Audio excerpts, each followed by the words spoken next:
কেমন আছো? গোল্ডেন মানি? আমার তো একটা সুন্দর নাম আছে, স্বর্ণা। হ্যাঁ, তুমি তো স্বর্ণের মতোই চকচকা, তাই তোমার গোল্ডেন বললাম, বুঝছো? এতে কোনো সমস্যা আছে? সমস্যা তো অবশ্যই আছে।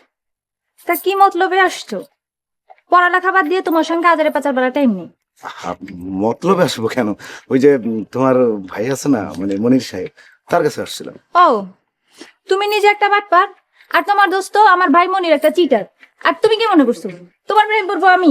তোমাদের কোনো খবর আমি রাখি না, না? বুঝো না, এই যে ঘোড়ার ডিম আছে না, ঘোড়ার ডিম বুঝো? তাহলে শোনো, সারাদিন তো করো বাটপারি, আর রাতের বেলা ওই যে ফকিসে নাকি ওখানে যাই তো গান শুনো, গঞ্জিকা সেবন করে দিল্লির বাদশা হয়ে যাও। কি মনে করো দিল্লির বাদশা হইলে তোমার প্রেমে আমি ঝাঁপ দিয়ে পড়ুম? কখনোই তা সম্ভব না। দেখো, উল্টা পাল্টা কথা বলবো না। ফকির সাহেবের ওখানে যাই আমরা গান শুনতে, গঞ্জিকা সেবন করতে নেই। তুমি তো বেশি কথা বল, হ্যাঁ? আমরা ফকির ওখানে যা গঞ্জিকা সেবন করি না। তোমার নামটা স্বর্ণ না রাখা পিতলে রাখা উচিত ছিল। আমার টাকা হ্যাঁ, কথাই ভালো শোনো। আমি যাও গান থাকো। দিতে পারবো।